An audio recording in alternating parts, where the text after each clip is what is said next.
Eu contei pra vocês como eu fiz muitas brincadeiras quando era criança. E uma delas, nós, eu não lembro muito bem. Eu estava na sétima série, eu acho. E nós tínhamos a reunião dos jovens. E nesta reunião de jovens, eles estavam falando sobre espiritualismo, coisas sobre Satanás e todas estas coisas. Era domingo à noite e as pessoas estavam com medo conforme o pastor ia descrevendo como Satanás atacava as pessoas. Então eu tive uma ideia. Eles estão tão amedrontados, é um ótimo momento para brincar com eles. Então eu saí e fui na garagem. Eles estavam trabalhando no conserto do telhado da igreja. Eu peguei alguns pedaços de madeira. Então eu peguei outro pedaço de madeira, cortei em dois e fiz as pernas, também fiz os braços com parafusos e botei um parafuso atrás do pescoço. E aí eu vesti essa estrutura com um pano e coloquei um chapéu e uma linha atrás do pescoço. Então joguei a linha em um galho e agora eu tinha um espantalho e puxei e deixei pendurado na árvore. Eu estava na garagem esperando acabar a reunião dos jovens. Eles saíram quando acabou a reunião, era 8:30 da noite, e eles estavam com medo, falando sobre Satanás, espiritualismo, os ataques de Satanás, e tinha um grupo de 20 a 25 pessoas. E quando eles passaram pela árvore, eu joguei o espantalho. E eu parei o espantalho 30 centímetros do chão. E todo mundo começou a gritar: Satanás nos atacou! E eles correram de volta para a igreja e falou para o pastor: Pastor, ore por nós. E o pastor olhou ao redor e perguntou: Onde é que está Pavel? E eles olharam também e eles falaram: Pavel não está aqui. E o pastor falou: Você não precisa de oração. Não é Satanás. É mais uma das brincadeiras do Pavel. E então ele ligou para o meu pai. E ele falou para os pais e os pais ligaram para o meu pai, raivosos. Como é que ele pode fazer isso? Meu pai falou, eu não sei, é melhor você perguntar para ele. Eu acho que ele usou pedaços de madeira. Não, não estamos falando sobre o processo, estamos falando sobre a mentalidade. E eu escutei, eu estava na porta escutando. E meu pai respondeu, pessoal, certa vez um homem foi para Napoleão e disse, meu filho faz brincadeiras o tempo todo, eu não sei o que fazer mais. E Napoleão falou, do caos criativo e energético, você obtém bons cavalos para a guerra. E meu pai respondeu, ele tem tanta energia, tantas ideias, e se eu orar por ele, você pode imaginar o tanto que ele pode fazer por Deus se nós orarmos por ele? Então pare de criticá-lo e ore por ele. Eu estava tão contente com meu pai, porque à medida que ele não concordava com o que eu fazia, ele sabia como trabalhar comigo. Ele sabia como me perdoar. Então eu fui para ele e falei, pai, eu escutei o que você falou para eles. Você escutou? Eu falei, sim. Ele falou, bem, Deus te ama e eu também te amo. E este foi o final da história. Ele não perguntou o porquê, como. Ele falou, Deus te ama, eu te amo e eu estou orando por você. Não é interessante saber que podemos experimentar esse tipo de graça e perdão, esse tipo de graça que nós pecamos, vamos a Ele, pedimos perdão e Ele perdoa. Fazemos novamente, voltamos a Ele e Ele perdoa. E fazemos isso repetidamente. E Ele sabe que você amanhã vai fazer a mesma coisa, mas ainda assim Ele te perdoa. Eu não sei se eu consigo fazer isso, você entende? Então, como nós podemos entender graça? Como nós podemos absorver esse conceito? Como podemos entender perdão e compaixão e misericórdia? Porque na Bíblia, sempre, sempre, sempre e sempre, no Antigo e no Novo Testamento, a Bíblia diz: Eu quero misericórdia. Você me entende? Eu quero misericórdia, não sacrifício. Na verdade, Isaías diz: quando você ora, quando você vai à igreja, eu viro minha cabeça.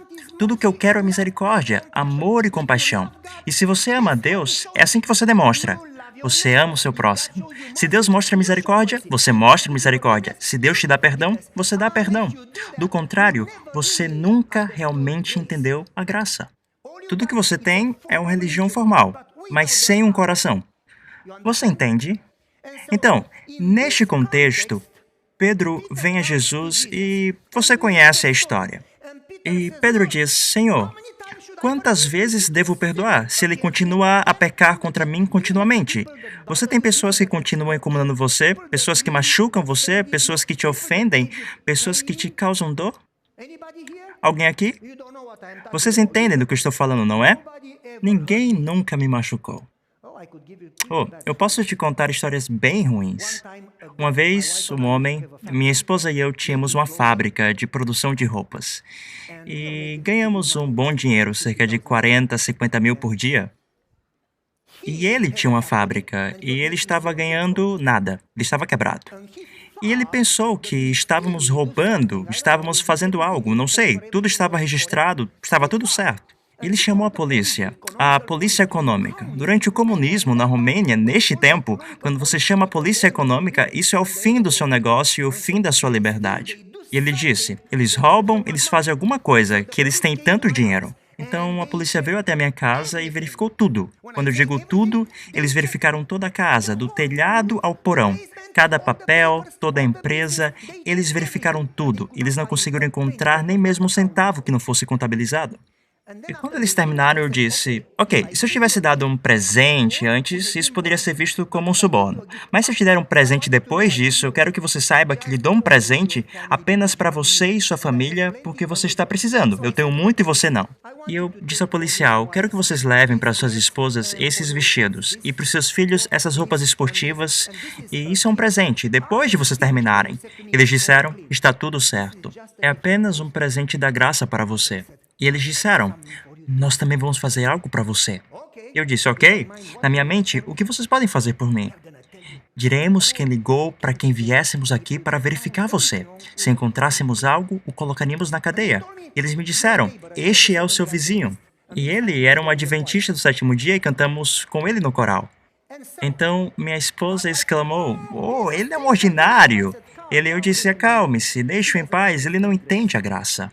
Depois disso, uma semana depois, sua esposa veio até mim, chorando, e disse, não pagamos as contas, não pagamos a hipoteca, perdemos tudo, estamos falindo. Estamos desesperados. Você pode nos dar algum trabalho, porque você tem muito. Eu dei a eles tecido, material para costura, para seu negócio no valor de mais de 170 mil, gratuitamente como um presente. Dei a eles um caminhão cheio de rolos, matéria-prima para costurar roupas. E daí falei, agora você tem trabalho provavelmente para 2 a 3 meses. Então ela disse, nunca conseguiremos pagá-lo. Eu respondi, este é um presente, não espero nada em troca. Ela voltou para casa. Assim que ela saiu, a polícia voltou para a minha porta. Eu disse, você acabou de me verificar? Disseram, sim, mas ele ligou de novo e disse, se você deu tanto de graça, isso significa que você tem material escondido que não está contabilizado em algum lugar. Eu disse, não, foi um sacrifício. Deixe-me mostrar os livros. Eu coloquei meu dinheiro de volta no negócio fora do meu bolso, eu paguei pelo que dei a eles. A polícia se foi. Uma semana depois, a polícia veio verificar seu negócio e ele roubou dinheiro do seu próprio negócio. Em uma situação tão desesperadora, ele roubou dinheiro do seu negócio para gastar em jogos de azar.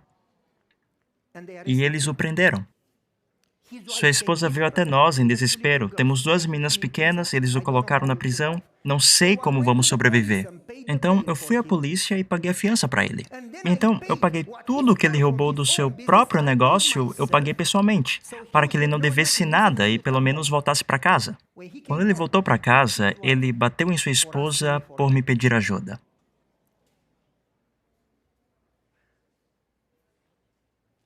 Minha esposa e eu conversamos, devemos ou não ajudá-los mais. E ela disse, ele merece ser preso. Eu disse, e quanto às filhas e à esposa dele? E conversamos. Você entende como algumas pessoas entendem a graça? Nesta história, Pedro perguntou, quantas vezes posso perdoar alguém que me magoa repetidamente? Quantas vezes? Os fariseus disseram 3 vezes. Mas Pedro, sendo um cara bom, disse 7, e Jesus disse 70 vezes 7. Você conhece essa história, não é? Então Jesus fala: isso mesmo. Pedro se sobressaltou: o quê? E quanto a mim, este homem me prejudicou, esse cara me causou muita dor, e quanto a mim? E Jesus diz: portanto, conectando a pergunta 70 vezes 7 para a próxima história, ele diz: portanto, é assim que você perdoa. E Jesus conta a história do reino dos céus, do mestre que vai conferir suas contas, e o mestre diz: alguém deve 10.000 talentos que ele não pode pagar. O mestre queria colocá-lo na prisão. Este homem veio até ele e se jogou aos seus pés. Por favor, por favor, por favor, estou desesperado, me perdoe. O mestre diz: ok, vou perdoar tudo o que você me deve. Além disso, pagarei por tudo o que você deve a outra pessoa. Você está perdoado. O homem então exclamou: oh, perdoado completamente. Ele pula de alegria, ele sai e encontra seu amigo que lhe devia 100 denários. Você lembra? Você conhece essa história, é simples, ok? E ele o sufoca até a morte e o joga na prisão por 100 denários. O mestre descobre o que aconteceu e chama de volta e o joga na prisão. Você conhece essa história, certo? E Jesus termina dizendo: então meu Pai vai lidar com você. Se você não perdoar os outros, ele não vai te perdoar. Bem, vamos conversar a respeito disso então. Servo desonesto e mau. Esse cara era mau. Você não faz isso. Isso não é sobre você. Não se preocupe. Você pode tirar uma soneca. A próxima coisa que eu direi não tem nada a ver com você. Todos vocês estão livres, ok? Você não precisa ouvir. Esta é a história. Um cara de Bordeaux, na França, recebeu sua conta, a conta de telefone, no valor de 11, preste bem atenção, 11 quadrilhões de francos, o que é 15, não trilhões, mas quadrilhões de dólares. Como ele pôde gastar em um mês tanto com seu telefone? O cara viu a conta e enlouqueceu. Ligou para a operadora, ninguém atende. Ele ligou para eles. Ele os processou. E quando processou, eles foram ao tribunal e disseram que era um erro de digitação. Isso seria uma grande conta de telefone, você concorda comigo? Outra história. Na Malásia, um homem recebeu uma conta telefônica de 218 trilhões de dólares por um mês. Esse foi outro erro. Essas histórias são verdadeiras. Como posso saber se elas são verdadeiras? Eu as encontrei na internet. Você pode encontrar tudo na internet. Ok, você entendeu a piada. Outra história que encontrei na internet. Na Flórida, uma mulher recebeu uma conta de 210 mil dólares. T-Mobile disse a ela: você realmente gastou esse dinheiro em filmes e dados, dia e noite, e você não pagou nos últimos 3 meses.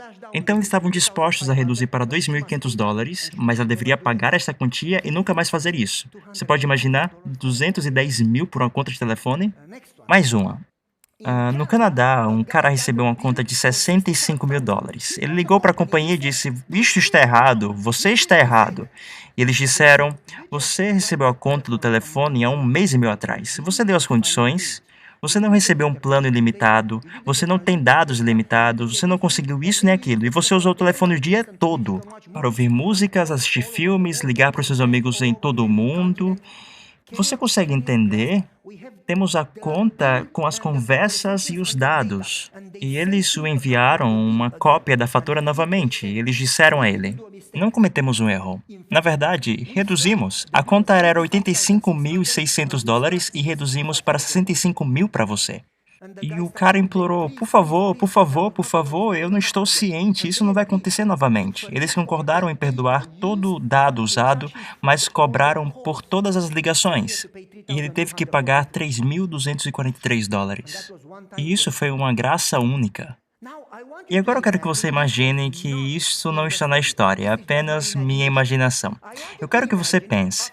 Depois de ter reduzido de 85.600 dólares para 3.200 dólares, ele saiu, perdoado, e encontrou um amigo e lhe disse: É a sua culpa. Você lembra? Semana passada eu estava dirigindo e o seu carro quebrou e eu parei na estrada e você usou meu telefone para ligar para o reboque e você usou 20 segundos. Você entende qual é o ponto? Eu vou chamar a polícia, você tem que pagar esses poucos centavos. Esse homem não é louco. É assim que realmente fazemos. E é assim que agimos com o que Deus faz por nós. E essa é a história em Mateus 18. A história em Mateus 18 é repetida em Lucas 17. E a mesma história com a mesma conclusão, 70 vezes 7. Agora, a história fala de um servo imperdoável, mas antes da história, Jesus fala sobre perdão.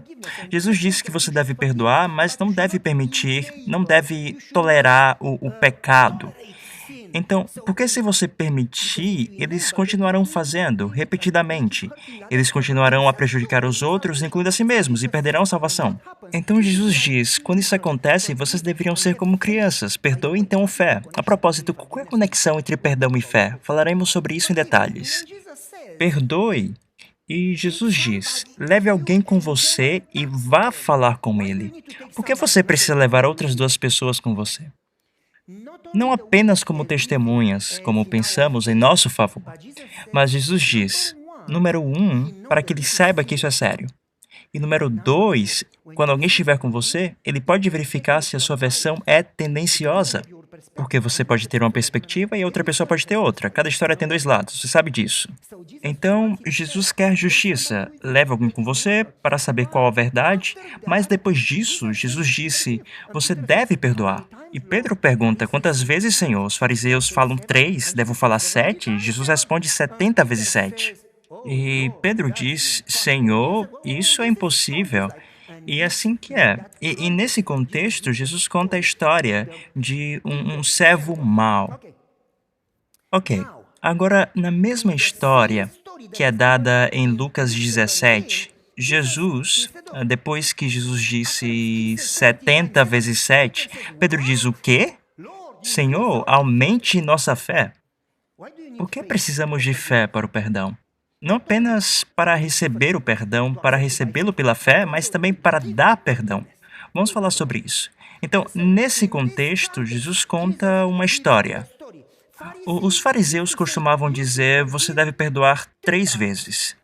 No entanto, de onde Jesus obtém 70 vezes 7? Porque se Jesus diz 7 vezes 7, isso é 49. A cada 49 anos, o ano 50 era o ano do jubileu.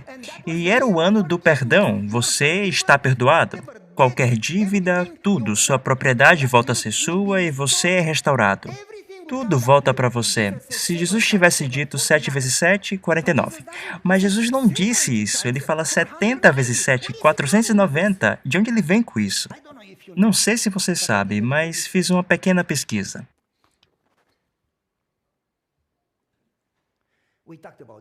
Vamos falar sobre isso e falaremos sobre a pesquisa em um segundo. Gostaria primeiro de lhes dar uma ideia da dívida, um exemplo da dívida.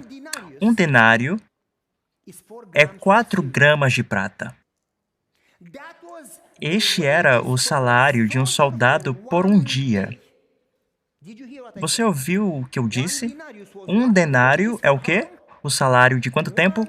Um dia. Digamos, vamos supor, não sei quanto seria hoje, vamos supor que seria 100 dólares por dia de trabalho hoje. Alguns ganham menos, outros mais, dependendo do trabalho. Mas vamos imaginar o ganho de um dia em nossa sociedade, aproximadamente o equivalente a 100 dólares. Ele devia. Sua dívida era muito mais do que isso. Não era em denários, era em talentos. O que é talento? O talento era 30 quilos de ouro. São cerca de 75 libras de ouro, o que é um salário de 16 anos. 16 anos são 6.000 denários, basicamente um salário de 6.000 dias de trabalho. Em nossa moeda, 600 mil dólares. Se ele devia quanto? Um talento. Mas quanto ele devia? 10.000 talentos. São 300 mil quilos de ouro, o que equivale a 750 mil libras de ouro. Isso é 160 mil anos de trabalho, o que é cerca de 6 trilhões de dólares. O que é isso que ele deve tanto dinheiro? Isso é o governo ou o quê? 10 mil talentos equivale a 10 mil sacos de ouro. Este é o salário de 100 milhões de trabalhadores. Você acredita nisso? Este homem, eu não sei como ele gastou esse dinheiro, mas ele devia tanto que precisava de 100 milhões de tempo de vidas que ele não comeria ou pagaria as contas. E todo o dinheiro iria para a dívida e ele ainda não seria capaz de pagar a dívida. O homem da história não tinha consciência, desconhecia, obviamente, da magnitude da dívida. Ele nunca poderia, nunca, em 10 milhões de vidas, pagar a dívida. O problema não era tanto só a dívida, o problema é que ele não sabe o quanto deve. Como no Apocalipse 3, você é fulano, mas não sabe como você é, você pensa que é, ok? O problema com isso não é quanto devemos a Jesus, mas que não processamos o quanto devemos. Então, porque ele não está ciente da magnitude de sua vida, ele não aprecia a magnitude do perdão. E porque ele não entende a magnitude do perdão e da graça, ele não é capaz de dar perdão e graça, porque você não pode dar o que você não tem. E então, ele deve 10 mil talentos. Seu amigo deve 100 denários. 10 mil talentos é muito dinheiro. E 100 denários é literalmente 3 meses e 10 dias de trabalho. Isso é um punhado de moedas. São 3 meses e 10 dias de trabalho. Você pode comparar esses dois valores?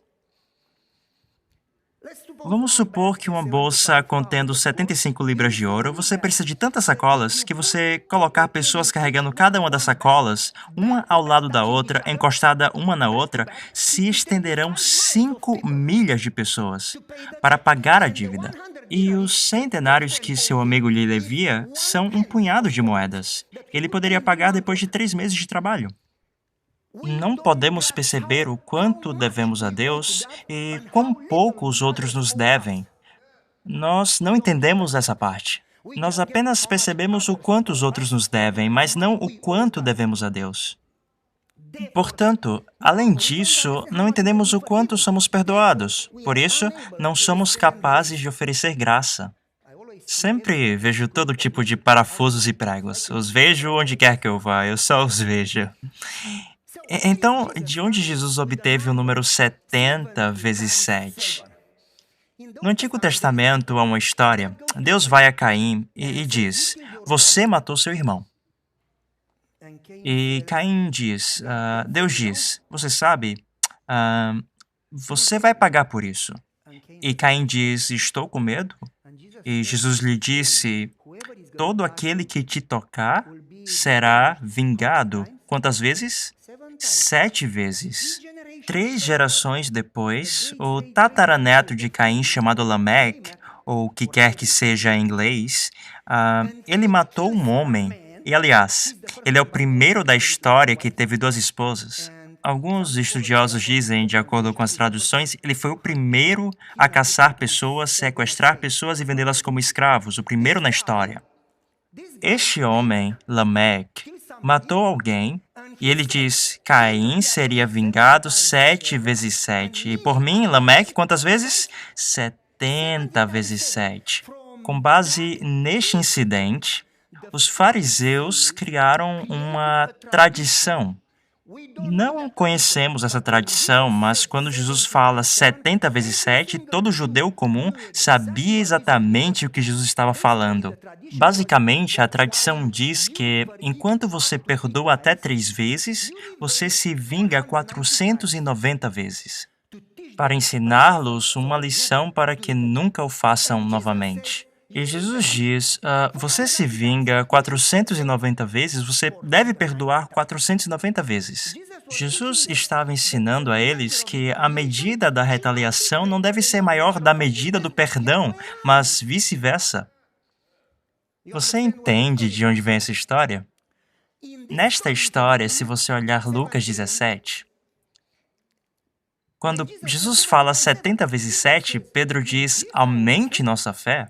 Jesus diz: se sua fé é como um grão de mostarda, você pode dizer à árvore, não para a montanha. Existem duas histórias para o grão de mostarda. Uma diz que se você tiver fé como um grão de mostarda, você pode dizer à montanha, e outra diz que se você tiver uma fé tão grande quanto um grão de mostarda, você pode dizer uma árvore. Você lembra? Quando ele fala sobre a montanha, relaciona-se à fé. Quando fala sobre a árvore, fala sobre o perdão e não sobre fé. E Pedro diz: como posso perdoar 490 vezes ao dia? A propósito, Jesus não disse que você, depois que perdoou 490 vezes, você não precisa mais perdoar. E no perdão 491, você está livre. Para eles, os números tinham símbolos, significado, como 3 significa estabilidade, 6 significa limite, 10 significa medida. Você entende o que eu quero dizer? 12 diversidade e assim por diante. Eu tenho um livro que fala sobre o significado dos números em hebraico, e 7, entre outros, significa perfeição, realizado, também significa cumprir o que você tem que fazer, ou o tempo que levar até que esteja completo. Basicamente, Jesus não disse apenas 490 vezes, nada mais, nem mesmo um. Jesus disse o tempo que levar. Como Elias, ele orou 7 vezes. O significado era o tempo que levar. Você está me entendendo? Então, voltando à história, Jesus disse: ouçam, você não deve perdoar 3 ou 7 vezes, mas o tempo que for preciso. E Pedro diz: ó Senhor, isso requer muita fé? Não apenas fé para acreditar que você está perdoado, mas fé para ser capaz de perdoar tantas vezes. E Jesus disse: bem, se você tem fé do tamanho de um grão de mostarda, você fala para a árvore, e a árvore se desenraiza e se joga no oceano. Quando Jesus nos perdoou, ele jogou nossos pecados aonde? No oceano, Fossa das Marianas, e põe uma placa de proibido pescar acima. Quando você perdoa, você precisa jogar os pecados onde? Mesma história. Além disso, uma árvore com raízes, porque se você não puxar a árvore imediatamente, ele está falando da árvore do grão de mostarda. Você já viu a árvore de mostarda? Você já viu? Elas crescem, é gigantesca. Eu vi um em Loma Linda, gigante. Eu deveria ter postado uma foto. Você não pode arrancar esta árvore. Quanto mais você o deixa, não lida com isso, mais você vive em amargura, dor e negatividade. E quanto mais essas raízes tomam conta de sua vida, elas tornarão sua vida miserável. E Jesus disse que quando a árvore é jovem, você tem que arrancá-la pela raiz, todo o negativismo, todos os fatos, jogue tudo no oceano e esqueça e siga em frente. Ok? Não vamos lidar com isso. Agora nós vamos seguir em frente. Portanto, Jesus disse: você não deve estar tão ansioso para retaliar, mas sim ansioso para perdoar. Totalmente, extravagantemente, graciosamente, compassivamente, misericordiosamente, perdoar, assim como Deus o perdoou.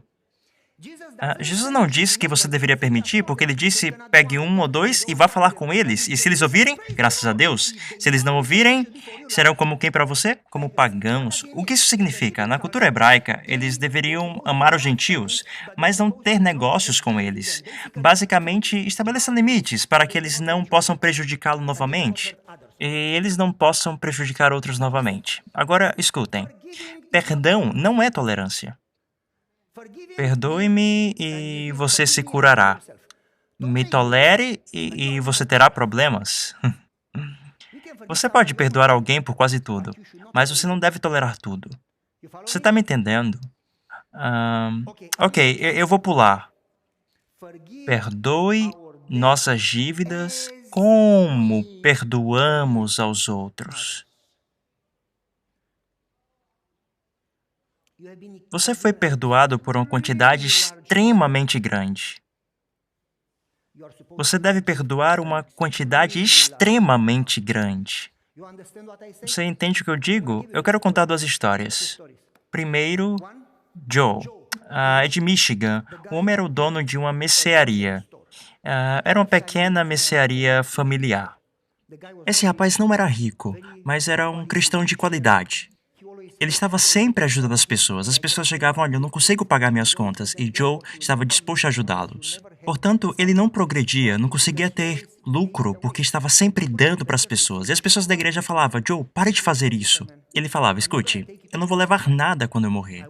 Eu quero investir em pessoas. porque Jesus ama as pessoas. Mas, Joe, algumas pessoas não usam dinheiro de forma apropriada. Por isso que eu prefiro dar o que eles precisam ao invés do dinheiro. Por isso não dou dinheiro, dou a comida, porque eles podem usar o dinheiro de forma errada. Eu ajudo eles porque Deus os ama. Mas, Joe, essa pessoa não vai te pagar de volta. Eu sei, quando dou dinheiro, eu estou preparado para tomar o prejuízo. Eu sei disso.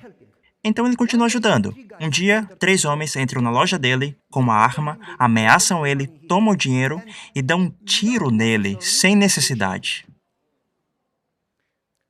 A polícia chegou, conseguiu levar ele para o hospital e ficou no hospital por alguns dias e conseguiram salvar a vida dele. E ele reconheceu os 3 homens, que eram seus vizinhos. Ele contou à polícia e a polícia pegou eles. Ele foi e pagou a fiança para que eles ficassem em casa até o dia do julgamento. Os pais de um desses rapazes, Sam, levou Sam para Joe e falou: "Você precisa pedir perdão?" E eles falaram: desculpa, Joe, não sabemos o que aconteceu. Ele fez as amizades erradas, estava com o grupo errado. E nós estamos muito tristes. Por favor, perdoe ele." E eles falaram para Sam: "Peça a ele perdão." De maneira rude, Sam falou: "Por quê? Você vai pedir perdão a ele." E no começo ele não queria devolver o dinheiro. Ok, eu peço desculpa. E Joe disse: "Eu não sei se isso é sincero ou não, mas eu não vou seguir as orientações do juiz. Eu vou te perdoar e, se você mudar, eu vou te contratar para que você trabalhe e não roube mais." E eles vão para o julgamento na corte. E lá a polícia perguntou a Joe o lado dele da história. Ele falou: "Então, os 3 entraram, tomaram tudo, e os pais falaram: 'Você falou que perdoou ele?' E ele falou: 'Isso é diferente. Eu perdoei ele, mas eles precisam saber a história, ele precisa ser responsabilizado para que não faça isso novamente, para o benefício dele e para a nossa segurança." E os pais falaram: "Isso não é perdão." E o Joe falou: "Sim, sim, isso é perdão." Então Sam foi preso assim como os outros. Então Joe visitava ele todos os dias levando comida e falou: "Se você se comportar, eu darei uma garantia, vou pagar para que você saia mais cedo e vou te contratar." Você entendeu como ele oferece perdão? Pronto para levar restauração, porque quando Deus perdoa, ele restaura. Agora eu vou te contar outra história. Quando eu estava no meu primeiro distrito pastoral, talvez você já tenha escutado essa história. Eu estava no meu primeiro distrito, 28 anos atrás. Eu era novo, boa aparência, agora eu tenho cabelos brancos. Então, eu fui ao meu primeiro distrito e eu estava esperando para ser um distrito maravilhoso, porque eu tinha dinheiro e eu dei dinheiro para a igreja para construir igrejas e eu paguei por evangelismo e eu tinha educação de qualidade, eu era um engenheiro e um advogado e eu tinha isso, aquilo, eu tinha poder, conexões, influência. E eu falei: "Com certeza o presidente da associação vai me dar a maior igreja do campo." Estava errado. E eles me deram a pior igreja, bem no interior, no topo da montanha, terrível, terrível. E eu tinha um terno da Giorgio Armani, um sapato da Ralph Lauren e uma gravata da Calvin Klein. Então fomos para a estação de trem, eu e minha esposa, porque eles falaram: "Não leve o carro, porque o carro não vai conseguir passar pelas rochas." E eu falei: "Ok." Então nós fomos para a estação de trem, entramos no trem por 1 hora e depois eles falaram: "Você precisa pegar outro, porque esse trem não pode ir para lá." E eu falei: "O que você está falando?" Eu fui, eles mostraram onde estava o outro trem. Quando eu cheguei lá, era um trem feito de madeira, como naqueles filmes antigos, e o trem que faz o tchuk tchuk, que solta fumaça. Eu falei: "Isso é muito engraçado." E o trem fazia tchuk tchuk tchuk. Eu senti como eu voltei no tempo 100 anos. E continuamos nossa viagem, estava chovendo por 3 dias e 3 noites. Quando eu cheguei lá, era lama. Minha esposa saiu do trem e eu tava: Onde é que eu vou colocar meus sapatos? Isso é sapatos da Ralph Lauren."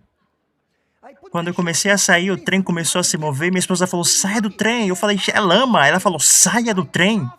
Então eu saí do trem e entrei na lama. Quando levantei o meu pé, o sapato ficou e a lama entrou. E eu falei: "Ah, não." Eu falei algumas palavras feias. Minha esposa falou: "Tenha calma, você é um pastor agora." Eu falei: "Me deixa." Ela sorriu e eu falei: "Por que você está sorrindo? Por causa dos meus sapatos?" Ela balançou a cabeça e falou, eu vou orar por você. Eu disse, eu não preciso da sua oração. Ela falou, sim, sim, você precisa. E eu não podia falar muito, pois eu queria dormir no quarto, não na sala, então eu fiquei quieto. Nós chegamos na igreja e estava esperando uma consideração que nós saímos dessa sociedade para esse tipo de pessoa. Na minha cabeça, naquela época, você entende? E, no geral, eles vieram falar comigo, pessoas que tomam um banho por ano, talvez em julho, quando está quente. E eles vieram me dar um abraço e eu, ah! Eu disse, o que é que eu estou fazendo aqui? E veio esse homem falar comigo. Ele era grande, vermelho, era mais fácil pular sobre ele do que dar uma volta nele. Ele era tão grande. E ele veio falar comigo e ele disse, eu sou Deus. Eu disse, eu sou Pavel. E ele disse, eu removi 17 pastores antes de você. Se você fizer o que eu falo, você estará bem. Mas se for contra mim, eu vou fazer que você seja demitido, seja removido ou seja preso. Ele trabalhou para a KGB, a Polícia Secreta. Ele era um traidor, um Judas. E eu soube depois, através dos membros da igreja, que todas as pessoas que foram contra ele pagaram as consequências rapidamente. E anos antes, eles tentaram não elegê-lo como o primeiro ancião. E sabe o que aconteceu? A polícia foi e fechou a igreja. Falou, você não tem igreja até que você coloque ele de volta. E colocaram ele de volta. Eles não tentaram de novo tirá-lo porque perderam a esperança, porque ele tem muito poder. Ele veio falar comigo e disse, é melhor você não ir contra mim. Bem. Quando eu era criança, eu faltei à escola no dia que eles ensinaram medo. Eu perdi essa aula, eu não sei o que é medo. Então, meu pai me ensinou que se você é medroso, você não verá o céu. Porque se você tem um Deus que é real, você não tem medo, como Davi e Golias. Você vem com as suas espadas, mas eu vou em nome do Senhor que você desafiou e falou contra. Basicamente, quando você tem Deus e Deus é grande, você não tem razão para ter medo. O problema é quando você não tem Deus ou seu Deus é pequeno. Esse é o problema. Então, nesse caso, você deveria ter medo. E quando ele me disse, eu sou Deus, eu falei, eu não sei que Deus você é, mas o meu Deus não parece com você. E então ele ficou vermelho, mas até mais do que isso, ele falou, o que é que você está falando? Eu falei, eu não vou repetir porque você escutou e eu não vou gastar energia com você. Oh, ele tinha fumaça saindo dos seus ouvidos. Ele disse, eu vou exterminar você. Eu falei, você é o exterminador? E ele disse, você poderia falar sério? Eu falei, não. Eu era jovem, louco. Agora eu ficaria sério, mas naquele tempo eu era incapaz de ficar sério. E ele ficou com raiva de mim e começou uma guerra contra mim. E começou a mandar cartas para a associação, para a polícia. Agora imagine, pelos próximos 3 meses, ele fez a nossa vida tão miserável que nos levou a orar muito. E eu dizia para minha esposa, por que Deus faria isso comigo? E minha esposa falou, apenas 2 respostas. Ou você precisa de crescer, aprender como orar, aprender como amar, ou Deus te enviou aqui porque você precisa salvá-lo. E eu disse, ele não pode ser salvo, ele é Satanás. Como você pode salvar Satanás? E minha esposa disse, você nunca sabe. Bem, ele não pode ser salvo, então ela falava, então Deus te enviou aqui por tua causa. Porque ela falava, todas as coisas em minha Bíblia acontecem por uma razão. E ela dizia, se aconteceu é porque Deus tem uma razão, você precisa crescer. Bem, o que eu posso aprender mais? Aprender a amar Ele. Ele não pode ser amado, tá vendo? Tá vendo? Essa é a razão que você precisa amá-lo. E ela dizia, tá vendo? É fácil amar aqueles que te amam. Você precisa aprender a amar aqueles que fazem a tua vida miserável. E eu falava, é impossível. Ela falava, então você precisa de Jesus. E eu dizia, você precisa ficar quieta e me deixar só. E ela falava assim, e você precisa deixar o ministério. Eu disse, ok, se é tão fácil, então você o ame. Não, você é o pastor. Oh, eu estava tão chateado. Mas eu sabia que ele estava certa. Então eu comecei a orar. Senhor, mude o meu coração. Encha-me com teu espírito. Me ajuda a entender o quanto você me perdoou. Me ajuda a entender o quanto o Senhor o ama e quanto o Senhor quer que ele seja salvo. Dê-me, derrame sobre mim o teu amor divino, para que eu seja capaz de amar a Ele da forma que o Senhor me ama e ama a Ele também. E se for possível, me use e salve-o. Adivinha o que aconteceu? Quanto mais eu orava, mais miserável ele fazia minha vida. Quanto mais orava, as coisas pioravam. Eu pensei, talvez eu deva parar de orar. Isso já aconteceu com você? Quanto mais você ora, as coisas pioram? Porque Satanás sabe que quando você ora, é quando Deus trabalha. E ele quer desencorajar você da oração. Este é o momento que você não deve parar de orar. Você deve orar ainda mais. Oh, só temos mais 9 minutos. Temos que encerrar. Então eu comecei a orar para que Deus me ensinasse a perdoar ele. E constantemente ele me causava problemas. Cada sábado, a cada dia. E todo momento que eu orava, vinha à minha mente: à medida que você aprende a perdoá-lo, você pode ir a Deus e pedir por perdão. De modo contrário, você não pode. Qualquer coisa que Deus te perdoou será colocado de volta na sua conta. Você lembra da história sobre o servo ingrato? Você lembra da história? E Deus dizia para mim: eu te perdoei em tão grande quantidade. E não apenas que Deus te perdoou, você não pode nunca pagá-lo de volta. Se você colocar um juros de 21% em 10.000 talentos, você não pode nem mesmo pagar os juros por um dia sequer. Eu estou exagerando apenas para tornar o meu ponto mais claro. Não é apenas que Deus te perdoou, mas te perdoou tudo. No passado, as coisas que você fez não apenas contra Deus, mas contra os outros. No presente e pelo futuro, Ele pagou com o sangue de Jesus na cruz e está te dando vida eterna. Não apenas que Ele mesmo pagou por você, mas Ele te dá vida eterna. Como você pode pagar por isso? O homem da história, ele é tão distraído que ele diz, escute isso bem: me perdoe e eu te pagarei de volta. Bem, eu não entendo bem essa religião que temos. Perdão é graça. Perdão significa o quê? Graça. Então ele fala, eu te pago de volta. Mas se você paga de volta, isso não é graça, isso são obras. Como você pode obter graça e pagar por isso? Você entende? Perdoe-me e eu pagarei de volta. Por não entender como a graça funciona, ele é incapaz de perdoar os outros. Você entendeu? Se você está perdoado, você não precisa pagar de volta. Se você precisa pagar de volta, isso não é perdão.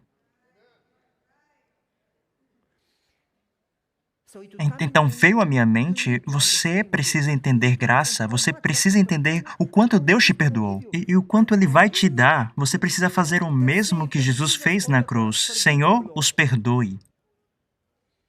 E eu determinei naquele momento, eu vou fazer isso independente da dificuldade. Senhor, me ajude a fazer o que necessário for. Quando eu determinei que iria perdoá-lo e seguir a minha vida e deixei ele seguir a vida dele, eu não tinha paz. Ele está fazendo isso, está me machucando, está fazendo novamente. Ele não está arrependido. Deus falou, você não perdoa porque ele está arrependido. Você o perdoa porque Deus te perdoou e Deus te ordena a perdoar. E eu entendi que é necessário fé não apenas para ser perdoado, mas é necessário fé para perdoar, porque você precisa entender que pela fé Deus vai trabalhar com você e pela fé Deus vai trabalhar com ele. Não é o teu chamado para julgar e se vingar. É o chamado de Deus. E Deus não precisa da sua ajuda. Ele vai fazer um bom trabalho. Então, eu tinha que, pela fé, continuar e deixar Deus fazer o seu trabalho. E eu fazer o meu. Eu perdoo pela fé que Deus vai me ajudar a lidar com ele. E assim que eu tomei aquela decisão, Senhor, me ajude a seguir, nós tivemos comissão de nomeação. Os outros anciãos me perguntaram, o que você vai fazer? Eu disse, não me pergunte, eu não faço política.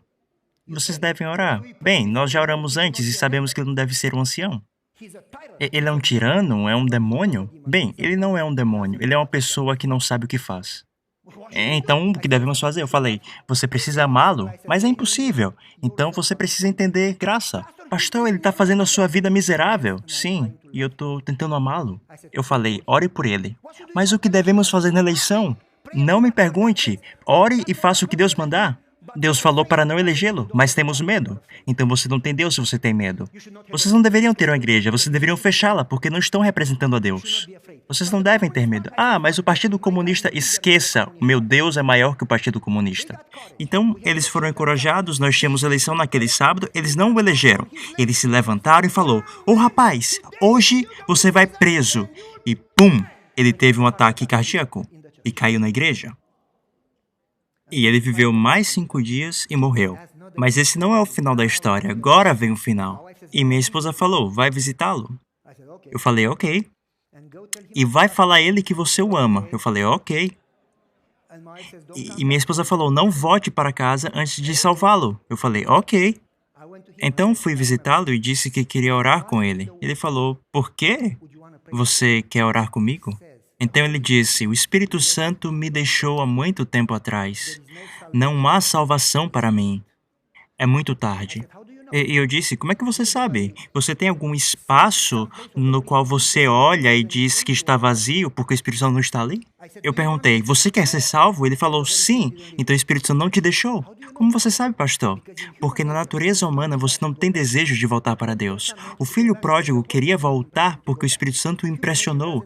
A natureza humana não fala para você voltar, fala para você ir mais distante e distante. Se você quer voltar, é o Espírito Santo falando com você como um ladrão na cruz. Não é muito tarde."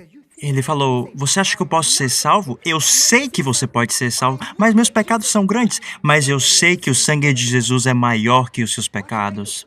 Então ele disse: "O que devo fazer?" Eu falei: "Se arrependa." Então ele perguntou: "Como é que eu faço isso?" Eu disse: "Você foi um ancião por 40 anos, você deveria saber como acontece isso. Você confessa para Deus e para as pessoas e você acredita que você foi perdoado." E ele falou sussurrando, pois não tinha mais forças. Ele viveu mais 5 dias. "Eu não posso falar, como vou confessar?" Eu disse: "Aqui estou, eu serei a tua voz." Ele falou o nome das pessoas, eu liguei para eles e falei: "Por favor, perdoe." "Eu não posso perdoar, então eu preciso orar por você, tchau." "Por favor, perdoe, mas blá blá blá." "Ei, pare de reclamar. Deus te dá a oportunidade de crescer, você precisa perdoá-lo assim como Deus te perdoou. Você precisa pensar sobre isso." E ele perguntou: "Eles me perdoaram?" Eu falei: "Não é da tua conta. Escute, você pediu perdão, você fez a tua parte, Deus te perdoou? Se eles perdoaram ou não, é o problema deles com Deus." E depois ele perguntou: "O que eu devo fazer agora?" Eu disse: "Acredite e se alegre." "E como é que eu faço isso?" Você diz: "Senhor, obrigado, porque pelo sangue de Jesus eu sou perdoado e estou salvo. Senhor, como eu posso pagar isso de volta? Eu nunca poderei. Pelo que eu fiz, pelo que o Senhor me perdoou, Senhor, eu te amo." E ele falou isso e começou a chorar. E disse: "Vem aqui." E eu pensei: será que ele vai me dar um soco? Eu falei: "Ah, ele não tem força." Então eu me aproximei dele e ele me abraçou e chorou nos meus ombros e falou: "Deus te enviou aqui por mim." Ele perguntou: "Você poderia fazer meu funeral?" Eu quase falei com o maior prazer, mas eu deixei pra lá.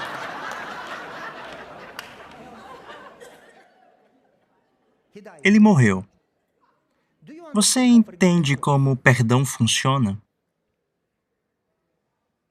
Como você pode ir a Deus se você não compartilha a graça que recebeu? Você precisa orar para que Deus te dê força e tomar uma decisão pela fé. Você não deve ser condescendente. Jesus fala de forma muito clara no começo do capítulo 18, dizendo: leve 2 testemunhas. Ele te dá a maneira de lidar com o pecado. Mas conforme você faz isso, você precisa fazer a tua parte pela fé. Confie que Deus vai fazer a parte dele. Vamos orar juntos. Pai Celestial, oh que graça! Nós nunca seremos capazes de pagar de volta. Como podemos pagar o sangue de Jesus na cruz? Como podemos pagar a eternidade? Como podemos pagar, Senhor? Nós não somos nem capazes de entender a maravilhosa graça. Mas, Senhor, à medida que mantemos os nossos olhos no Senhor, na cruz, no Teu amor, quanto mais fazemos isso, mais entendemos e somos preenchidos da compaixão de Cristo e mais entendemos e compartilhamos a graça com os outros. Nós oramos que o Senhor nos encha com Teu amor e que nos ajude a receber uma porção do Teu perdão e da Tua graça. Em nome de Jesus, amém.